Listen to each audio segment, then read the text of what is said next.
माँ जी, आपको तो पूरा दिन बस खाना ही होता है, इसके अलावा और काम ही क्या है आपको? ये नहीं होता कि घर की थोड़ी साफ सफाई ही कर दे, लेकिन आप तो बस बैठकर खाती है और इधर की उधर करती है। और एक ये मेरा देवर बिट्टू, जिसे डॉक्टर बनना है, उसकी जिम्मेदारी कौन उठाएगा? बड़ा भाई। क्यों? क्योंकि भाई के पास तो कुबेर का खजाना है। मैं कहती हूँ डॉक्टर बनकर बिट्टू जो कमाएगा क्या वो हमें दे देगा? अरे हमें भी तो अपनी गृहस्थी संभालनी है, या जीवन भर सबकी जिम्मेदारी ही उठाते रहे? रजनी अपनी सास कमला जी और पति विनय से कहती है। रजनी की सास कमला जी बोली, बहू, क्या मेरी 2 रोटी तुम पर भारी पड़ने लगी है? और तुम तो जानती हो बिट्टू पढ़ाई में अच्छा है, अगर कुछ बन गया तो आगे चलकर पूरे परिवार के लिए ही तो करेगा। विनय को भी अच्छी तनख्वाह मिलती है, फिर तुम्हें क्या दिक्कत है? तुम्हारे ससुर जी की आधी तनख्वाह तो इन दोनों की पढ़ाई के लिए जो लोन लिया था उसी में चली जाती है, और बाकी के पैसे घर में ही लगते हैं। फिर तुम ऐसी बातें क्यों कर रही हो? रजनी बोली, वाह माँ जी, ये अच्छा है। मेरी शादी से पहले जो आपने अपने बेटे के लिए लोन लिया उसके लिए मैं क्यों समझौता करूं? वो तो आप लोगों की जिम्मेदारी थी। मैं अब अपने पति के पैसों को पूरे परिवार पर खर्च नहीं होने दूंगी। अरे आप लोगों की वजह से ये शहर नहीं जाते।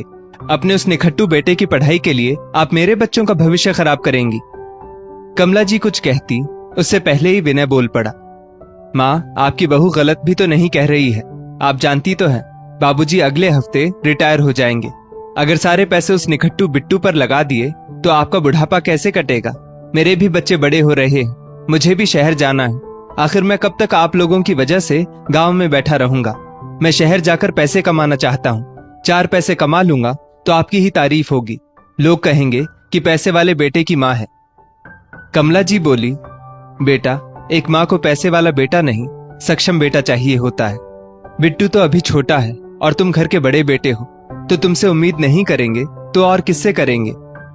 विनय बोला, माँ, वो इतना भी छोटा नहीं है, और मैं बड़ा बेटा हूँ तो इसका मतलब ये नहीं कि बस दूसरों के लिए जीता रहूं। आप तो रहने ही दीजिए। अगले हफ्ते बाबूजी आने वाले हैं, बैठकर बात कर लेंगे। इतना कहकर विनय पत्नी के साथ अपने कमरे में चला गया। अगले हफ्ते कमला जी के पति भूषण बाबू रिटायर होकर लौटे तो बेटे बहू ने सम्मान के साथ उनका स्वागत किया। बहू ने आगे बढ़कर उनका थैला ले लिया और बोली, बाबूजी, रिटायर होकर अपनी बहू के लिए क्या लाए हैं? उन्होंने कहा, बहू, सब कुछ तो तुम लोगों का ही है। अब तो मैं पेंशन पर जीऊंगा और पेंशन भी कट कर आएगी, क्योंकि लोन ही इतना ले चुका हूं। अब तो सारी जिम्मेदारी तुम लोगों पर है। रजनी ने विनय की तरफ देखा। विनय बोला, बाबूजी, पहले हाथ मुंह धो लीजिए, फिर आपसे एक गंभीर मुद्दे पर बात करनी है। विनय ने सबको इकट्ठा किया। बिट्टू उस वक्त कोचिंग क्लास के लिए बाहर जा रहा था। विनय बोला, एक दिन नहीं पढ़ोगे तो कुछ घाटा नहीं होगा, तुम भी आकर यहीं बैठो, अब तुम बच्चे नहीं हो। बड़े भाई की आज्ञा मानकर बिट्टू वहीं चुपचाप बैठ गया। विनय बोला, बिट्टू, तुम्हारे जीवन का सबसे पहला काम क्या होना चाहिए? बिट्टू शांत रहा। विनय बोला, अपने माता पिता की सेवा और उनकी देखभाल करना। क्या मैं गलत कह रहा हूं? बिट्टू बोला, नहीं भैया, आप सही कह रहे हैं। विनय बोला, बाबूजी, अब मैं कानपुर रहने के लिए जा रहा हूं। बेहतर है बिट्टू यहीं से पढ़ाई कर लेगा, यहां भी तो कोचिंग क्लासेस होती हैं। हाँ, मैं वहां से पैसे भेज दिया करूंगा, पर अब मेरा यहां रहना संभव नहीं है। अगर आप थोड़ी मदद कर देंगे तो बच्चों की पढ़ाई वहां आसान हो जाएगी। भूषण बाबू बोले, ये क्या बात हुई बेटा, मैं आया और तुम जाने की बात कर रहे हो। रजनी बोली, बाबूजी, हम कब से इसी दिन का इंतजार कर रहे थे कि कम से कम इस घर में कोई बड़ा हो तो हम भी अपनी आगे की जिंदगी के बारे में सोचें। भूषण बाबू बोले, तुम लोग मुझसे क्या चाहते हो? विनय आगे बढ़कर बोला, बाबूजी, आप अगर पैसों से मेरी थोड़ी मदद कर दें तो मैं धीरे धीरे आपको पैसे लौटा दूंगा। भूषण बाबू बोले, अरे बेटा, पैसे लौटाने की क्या बात है, सब कुछ तो तुम ही लोगों का है। अब तुम्हें और बिट्टू को ही तो सब कुछ संभालना है, बस इतना ध्यान रखना। इतना कहकर भूषण बाबू ने कुछ पैसे अपने पास रखे और बाकी विनय को दे दिए, ये सोचकर कि हर महीने बेटा घर खर्च के लिए पैसे तो भेज ही देगा। बातों बातों में शाम हो गई। कमला जी रसोई की तरफ जाने लगी तो रजनी बोली, अरे माँ जी, आप आराम कीजिए, मेरे होते हुए आप काम क्यों करेंगी? कमला जी आश्चर्य से बहू को देखने लगी। जो बहू आज तक बिना ताने के 2 रोटी नहीं देती थी, आज आराम करने को कह रही है। भूषण बाबू बोले, कमला, ऐसी बहू भाग्य से मिलती है। वो तुम्हें आराम करने को कह रही है और तुम रसोई में जाना चाहती हो। कितने समय बाद यहाँ आया हूं, कुछ वक्त तो मेरे साथ बैठो। वो चुपचाप भूषण बाबू के बगल में बैठ गई। जब सब खा पीकर अपने कमरे में चले गए तो रजनी विनय से बोली, आपने ये क्यों कहा कि हर महीने आप वहां से देवर जी और घर खर्च के लिए पैसे भेज देंगे? विनय बोला, अरे कहने में क्या जाता है, कम से कम ये सुनकर बाबूजी ने हमें लाखों रुपए दे दिए। अब वहां जाकर अपने मन को मारना नहीं पड़ेगा। और याद रखो, जितने भी जेवर हैं साथ ले चलना, यहाँ कुछ भी छोड़ने की जरूरत नहीं है। रजनी हंसकर बोली, मैंने आपके कहने से पहले ही रख लिए हैं सब जेवर, और साथ ही माँ जी के जेवर भी रख लिए हैं। अरे आज तक मैंने सेवा की है तो उन गहनों पर मेरे सिवा और किसका अधिकार होगा? ये कहकर दोनों पति पत्नी हंसने लगे। कमला जी और भूषण बाबू इस बात से निश्चिंत थे कि बेटा शहर जाएगा और उनकी बची हुई परेशानियों को खत्म कर देगा। पर उन्हें क्या मालूम था कि बेटा बहू तो अपने ही घर को लूटकर अपना अलग घरौंदा बसाना चाहते हैं। 2 दिन बाद विनय अपने परिवार के साथ चला गया। पहले महीने 2 महीने में फोन करता और हर बार पैसे की तंगी बताता था। इधर भूषण बाबू के बचे पैसे भी खत्म होने लगे। बेटे की पढ़ाई के लिए उन्होंने इधर उधर से कर्जा लिया। कमला जी ने कहा, मैं जेवर बेचकर बिट्टू को पढ़ाऊंगी, वरना निखट्टू ही रह जाएगा। बिट्टू बोला, माँ, क्या डॉक्टर बनकर ही मैं आप लोगों का अच्छा बेटा बन सकता हूँ? बिना डॉक्टर बने क्या मैं सक्षम बेटा नहीं बन सकता? माँ, आप कब तक मुझे निखट्टू और नासमझ समझोगी? भले ही भैया की तरह मैं ज्यादा पैसे ना कमाऊं, पर अपनी जिम्मेदारियों से कभी मुंह नहीं मोड़ूंगा। इतना कहकर बिट्टू अपने लिए काम ढूंढने लगा। देखते ही देखते 2 वर्ष बीत गए। विनय पलटकर घर नहीं आया। बिट्टू माँ पिता की सेवा में रम गया। भूषण जी की तबीयत अब ठीक नहीं रहती थी। बेटे के धोखे ने उन्हें अंदर से तोड़ दिया था। अब बिट्टू ने उन्हीं के पलंग के बगल में अपनी खाट लगा ली, ताकि पिताजी की किसी भी आवश्यकता पर वो पल भर में उनके सम्मुख खड़ा हो जाए। कमला जी के बार बार कहने पर भी बिट्टू ने अपनी पढ़ाई छोड़ दी। आए दिन कमला जी गुस्से में उसे कभी निखट्टू तो कभी नासमझ की उपाधि देती रहती थी। एक रोज हार कर बिट्टू ने विनय को फोन किया और पिता की स्थिति के बारे में बताया। तो विनय बोला, मुझे जितने दिन करना था मैं कर चुका हूँ। मैंने जीवन भर उनकी सेवा का ठेका नहीं ले रखा है। अब उनकी हालत का जिम्मेदार मैं नहीं। जो करना है अपने दम पर करो। हाँ, मर जाएंगे तो मुझे बता देना, मुखाग्नि तुम ही दे देना, परंतु घर और जमीन का आधा हिस्सा मेरा होगा, ये उनको बता देना। बिट्टू ने ये सारी बात जब भूषण जी को बताई तो उनके जीने की इच्छा ही खत्म हो गई। उस रात भूषण जी जो सोए तो फिर कभी नहीं जगे। कमला जी भी अब अधूरी सी हो गई थी। घर के छोटे मोटे काम किसी तरह करती थी। हर समय उनका ध्यान कहीं और ही रहता था।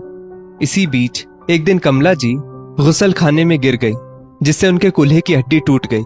फ्रैक्चर तो मामूली था, परंतु वृद्धावस्था के कारण हड्डियों को जोड़ना भी संभव नहीं था। कमला जी के कई बार बुलाने के बाद भी विनय और रजनी उन्हें देखने तक नहीं आए। अस्पताल का बिल बढ़ता ही जा रहा था। बिट्टू ने मां से परेशानी साझा की तो कमला जी बोली, बेटा, जेवर किस दिन काम आएंगे? मेरे नीले वाले बक्से में कुछ जेवर रखे हैं, उसमें से कुछ अपनी पत्नी के लिए रख देना और बाकी सब बेच दो। बिट्टू ने घर जाकर जब बक्सा खोला तो बक्सा पूरा खाली था। बिट्टू को समझते देर ना लगी, पर उसने मां से कुछ नहीं बताया और कभी मजदूरी तो कभी अपना खून बेचकर अस्पताल का बिल भर देता। मां खुश हो जाती कि बेटे को अब कोई परेशानी नहीं है। और कुछ रोज बाद कमला जी को अस्पताल से छुट्टी मिल गई। अब उन्हें डंडे के सहारे चलना पड़ता था, क्योंकि कमर जो झुक गई थी। एक रोज कमला जी पड़ोस में किसी के मुंडन में गई थी। वहां एक लड़की रश्मि दिखी। वो उनके मन को भा गई। जब कमला जी ने उसके विषय में पूछा तो सब मालूम चला। कमला जी रश्मि के व्यवहार से इतनी प्रभावित हुई कि अगले ही दिन अपने बेटे का रिश्ता लेकर उसके घर पहुंच गई। रश्मि के पिता विशंभर नाथ जी ने तुरंत ये रिश्ता स्वीकार कर लिया, क्योंकि बिट्टू के व्यवहार के कारण उसे पूरे गांव में लोग बहुत इज्जत देते थे। शादी की निर्धारित तिथि तय हो गई। कमला जी को फोन करके रजनी बोली, उस निखट्टू से कौन शादी कर रहा है? अरे क्या काम आएगा और क्या बीवी को खिलाएगा? दोनों में से कोई भी विवाह में उपस्थित नहीं हुए। इष्ट देव और मां के आशीर्वाद से रश्मि और बिट्टू की शादी संपन्न हुई। देखते ही देखते 2 सालों में कमला जी की गोद में 5 महीने की पोती रूही आ गई। बिट्टू ने भले ही डॉक्टरेट की पढ़ाई नहीं की, परंतु उस छोटे से कस्बे में रहकर अपने पिता की जमीन पर खूब मेहनत करने लगा। अपनी मेहनत से उसने 2 साल के अंदर संपत्ति को 4 गुना कर लिया। अब घर में ना खाने की कमी थी और ना ही माँ की सेवा में कमी होती थी। अब आस पड़ोस के गांव के लोग भी बिट्टू से खेती के नुस्खे सीखने आते थे। बेटे की तरक्की पर कमला जी गर्व महसूस करती थी। 2 साल बाद फिर से रश्मि ने कमला जी को पोते का सुख दिया। कमला जी ने प्यार से उसका नाम विकास रखा और धूमधाम से उसका अन्नप्राशन संस्कार किया। घर की रौनक उस दिन देखने लायक थी। पड़ोस के भोला बाबू बोले, कमला बहन, आपके तो दोनों हाथ में लड्डू है। एक बेटा शहर में जाकर पैसे छाप रहा है और दूसरा बेटा, जिसे आप निखट्टू कहती थी, वो यहाँ नाम कमा रहा है। कमला जी बोली, भाई साहब, माँ को बेटों से पैसा नहीं बल्कि सम्मान चाहिए होता है, जो मेरे बिट्टू ने मुझे दिया। जिसने माँ की परवाह ही नहीं की और लौटकर उसे देखने तक नहीं आया, उस बेटे के पैसों या उससे मुझे क्या लेना देना। आप तो बस मेरे पोते पोती को आशीर्वाद दीजिए कि वो अपने पिता का सपना पूरा करे। तभी उधर से आवाज आई, क्या माँ, छोटे बेटे के पास कुछ पैसे क्या आ गए? आप मुझे भूल गई? क्या कोई माँ इतना बदल सकती है? कमला जी ने पलटकर देखा तो विनय अपने परिवार के साथ खड़ा था। बिट्टू ने आगे बढ़कर भाई के चरण स्पर्श किए, उसे गले से लगाया तो विनय बोला, बस बस रहने दो, ये दिखावा करने की जरूरत नहीं है। ये सब तुम इन अनपढ़ गांव वालों को दिखाओ जो तुम्हें अंदर से पहचानते नहीं है। बिट्टू बोला, भैया अंदर तो आइए। भाभी, ये आपका ही घर है, बाहर क्यों खड़ी है? रश्मि ने आगे बढ़कर अपनी जेठानी का स्वागत किया। रजनी बोली, हाँ हाँ, घर तो मेरा ही है, ये बताने की जरूरत नहीं है। कल की आई हुई ये लड़की क्या खुद को इस घर की मालकिन तो नहीं समझने लगी है? अगर ऐसा है तो ये इसकी गलतफहमी होगी। अरे मैंने इस घर को संभाला था तो पहला हक तो मेरा ही होगा। रजनी घर की काया पलट देखकर हैरान थी, क्योंकि वो जिस खंडर को छोड़ गई थी उसे तो बिट्टू की मेहनत ने महल बना दिया था। गांव वालों ने कमला जी के पोते पोती को आशीर्वाद दिया और अपने अपने घर लौट गए। कमला जी बरामदे में आराम कुर्सी पर बैठी हुई थी। इतने में रजनी अपने सामान को एक तरफ करते हुए बोली, देवर जी, इसे मेरे कमरे में रख दीजिए, मैं बहुत थक गई हूँ, थोड़ी देर आराम करूंगी। इतना कहते हुए रजनी जैसे ही सामने वाले कमरे में जाने लगी तो कमला जी बोली, ठहर जाओ, वो कमरा मेरा है, उसमें अपने कदम मत रखना, और ऊपर का कमरा रश्मि बहू और बच्चों का है। अतिथियों के लिए हमने बरामदे में एक कमरा छोड़ रखा है। इतना कहकर कमला जी ने नौकर रामू को आवाज लगाई और कहा, मेहमानों का सामान अतिथियों के कमरे में रख दो रामू, 2 दिन बाद ये लोग चले जाएंगे। विनय बोला, माँ, बिना सोचे समझे कुछ भी कह देती हैं आप, भूलिए मत, ये घर की बड़ी बहू है। कमला जी बोली, अच्छा, बड़ी जल्दी याद आ गया। 5 साल पहले जब बड़ी बहू मेरे जेवर चुरा कर गई थी तब तुम कहाँ थे? अपने पिता के पैसे लेकर रफू चक्कर हो गए, पलटकर अपने भाई की मदद नहीं की तब कहाँ थे? अरे तुम तो अपने पिता के अंतिम संस्कार पर भी नहीं आए, तो आज यहाँ क्या लेने आए हो? रजनी बोली, माँ जी, ये तो गलत बात है, घर जमीन पर हमारा भी अधिकार है। ऐसे तो गांव वालों के सामने आप बड़ी अच्छी बनी फिरती हैं और अपने बड़े बेटे का अधिकार मारती है। छी छी, इस उम्र में अपने सिर पर आप ये पाप लेंगी? तभी रश्मि बच्चों को सुलाकर बाहर निकली और अपने पल्लू को ठीक करते हुए बोली, माफ कीजिएगा जेठानी जी, पर माँ जी के लिए ऐसे शब्द निकालना आपको शोभा नहीं देता। वो माँ है, हमें कुछ भी कह सकती है, पर हम बच्चे होकर उनका अपमान नहीं कर सकते। रजनी गुस्से में तिलमिलाकर रश्मि की ओर बढ़ी तो कमला जी बैठे बैठे अपनी छड़ी उन दोनों के बीच में करते हुए बोली, खबरदार रजनी, जो तुमने ये लक्ष्मण रेखा लांघी। रजनी उनकी छड़ी पकड़कर बोली, कौन रोकेगा मुझे? याद है वो दिन, या भूल गई जब आपसे मैं इस घर के काम करवाती थी? अरे आपकी औकात ही क्या है? और इस संपत्ति में मेरा भी हक है, जो लेने से मुझे कोई नहीं रोक सकता।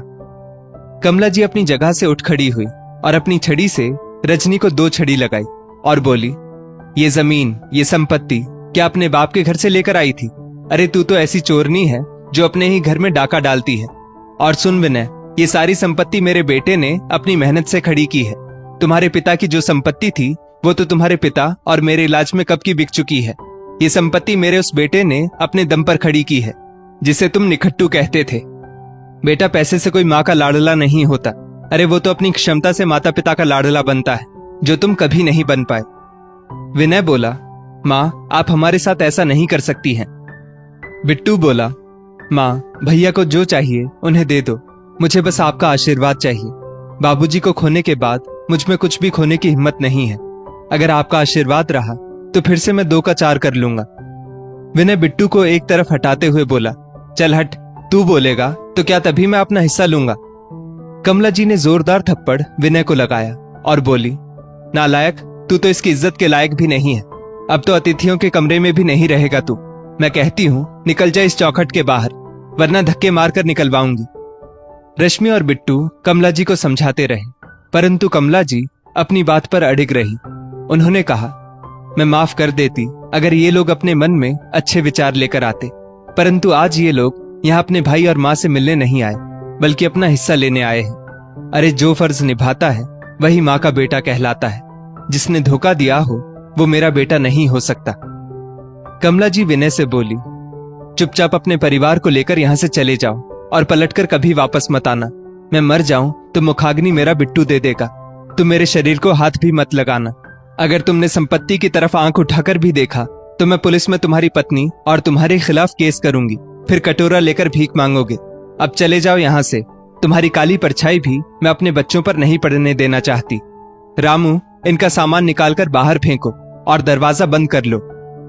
विनय कुछ कहता उससे पहले रजनी बोली, अब हमारे लिए यहाँ कुछ नहीं बचा है, चलो चलते हैं, वरना फिर डंडे पड़ेंगे। रजनी और विनय को खाली हाथ लौटना पड़ा।